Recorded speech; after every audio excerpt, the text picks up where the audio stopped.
Meus caríssimos irmãos e irmãs, grande parte da humanidade, e certamente a maioria, pensa que a força é que resolverá todos os problemas.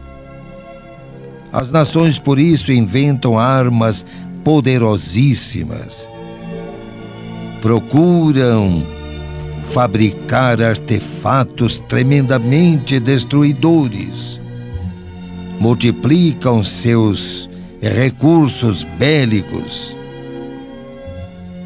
E por que tudo isso e muito mais?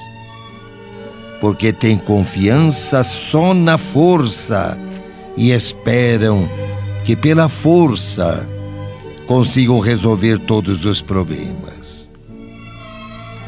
Ficou célebre aquela palavra de Stalin no apogeu do comunismo mundial, numa reunião dos 4 grandes do mundo.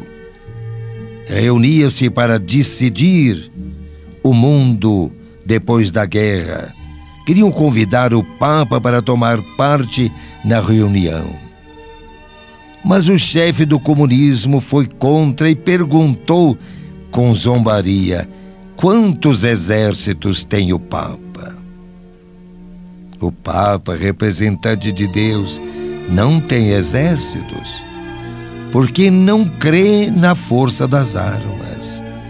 Ele crê, isto sim, crê na força do Evangelho, na força da palavra de Deus, que é amor.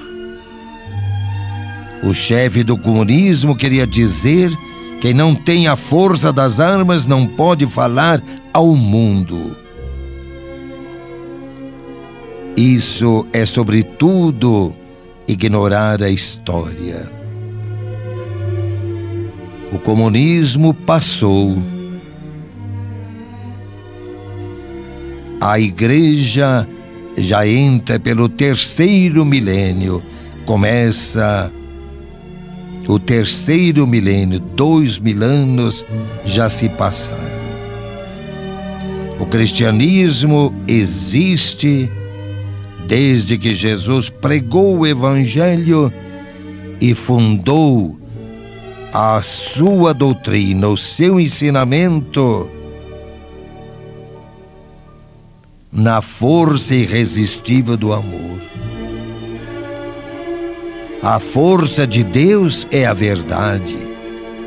A força de Deus é o amor. Por isso, o cristianismo foi vencendo sempre no decorrer desses 2000 anos. Porque o cristianismo tem dentro de si a força de Deus, que é amor. Jesus pregou o Evangelho aos homens. E o Evangelho é tudo o que Deus tinha a dizer às criaturas humanas. No Evangelho nós encontramos tudo o que precisamos para a paz, a união, a santificação. Depois do Evangelho, Deus nada mais tem a dizer aos homens. Por isso, essa mensagem é invencível. Nada resiste à força do Evangelho. Todas as doutrinas inventadas pelos homens ficam velhas um dia, caem de moda, perdem seu vigor. Isso nunca aconteceu com o Evangelho. É sempre atual E quanto mais o tempo passa, mais o Evangelho se torna atual. Quanto mais os homens estudam o Evangelho, mais novidade encontram nele. Novos ensinamentos aparecem, novas luzes brilham para a humanidade. E a fecundidade divina da palavra de Deus, que é sempre viva e eficaz, aí está. Não há nenhum ensinamento do Evangelho do qual a gente possa dizer: isso não vale mais. Nisso Jesus está superado. Isso valia só para o tempo de Jesus. Pelo contrário, tudo quanto foi dito e ensinado está aí, vivo, atual. Jesus nos garantiu: passarão o céu e a terra, minhas palavras não passarão. E não passam mesmo. Cada vez mais os homens se voltam para Jesus e repetem a palavra de Pedro: Senhor, a quem iremos? Só vós tendes palavras de vida eterna.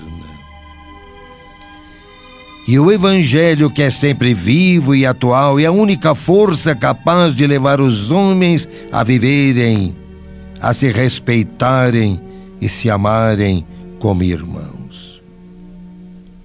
O amor entre os seres humanos não nasce de leis. Ninguém ama por força de uma lei, de um decreto. O amor não cabe nos estreitos limites de uma lei, de um preceito legal.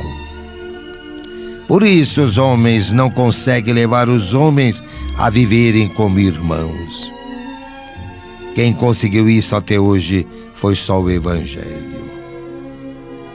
Deus se revelou e se mostrou como nosso Pai, Pai de todos, Pai comum. Não só se mostrou, mas também se provou que é nosso Pai. A prova disso está aí. É Jesus, o Filho de Deus feito homem. Filho de Deus igual a nós em tudo, menos no pecado. Igual em nossa natureza, nas nossas fraquezas, no nosso sofrimento, nosso irmão. Deus, o Pai, apontando para Jesus, nos diz: em Cristo todos vós sois irmãos. Deus como que desejou ser o Pai de todos nós, para fazer de todos nós irmãos. Isso sabemos pelo Evangelho. Assim o cristianismo, promovendo essa fraternidade, é uma fraternidade fundada em Deus, selada em Jesus Cristo, e se torna a maior fonte da paz, da união entre os homens. É ensinando isso, pregando isso, que o Evangelho se torna a única força capaz de trazer a verdadeira paz, a compreensão, o amor entre os homens. Por isso mesmo é que só o Evangelho é capaz de conscientizar os homens a não usar da violência, a levá-los até a derramar o próprio sangue antes que verter o sangue alheio, a perdoar a quem nos ofende, a viver realmente o amor. E assim, ensinando, o Evangelho leva os homens à santidade, à santificação de suas vidas. A grande força do Evangelho está justamente nisso, a força de transformar os homens, de fazer os homens virtuosos.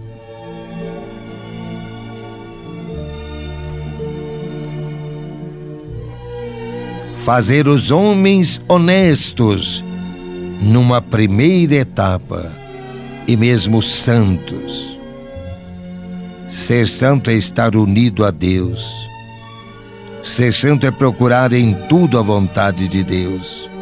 Ser santo é colocar na vida Deus acima de todas as coisas. Isso é santidade. E é isso precisamente o que nos ensina o Evangelho. Ele não trouxe apenas a palavra de Deus, mas fez dessa palavra uma força transformadora da humanidade. Diz São João: a todos os que o receberam, Deus deu o poder de se tornarem filhos de Deus. Todos que recebem Jesus Cristo têm o poder de se tornarem filhos de Deus.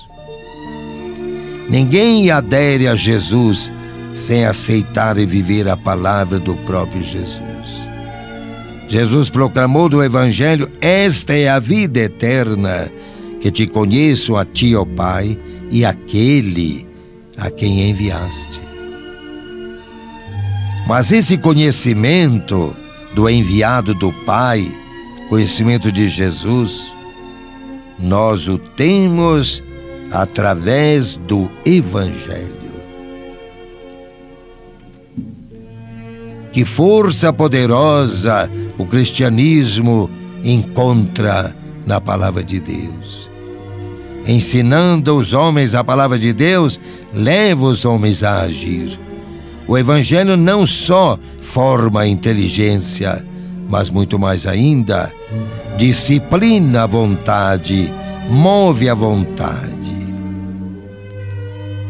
Não basta conhecer a Deus, é preciso caminhar para Deus. Conhecimento e ação, eis o Evangelho. Por isso o cristão que lê, mas sobretudo que vive, procura viver o Evangelho, é um portador da paz, é um fermento de santidade no mundo e é sobretudo um homem tranquilo, porque possui a visão sobrenatural de encontrar Deus em tudo. Em tudo tropeça em Deus. De tudo faz motivo para glorificar a Deus. E um homem que assim encontra Deus em tudo é um ser, uma criatura feliz, tranquilo e realizado, porque é um homem que vive na palavra de Deus e, vivendo na palavra de Deus, traz em si a força do próprio Deus.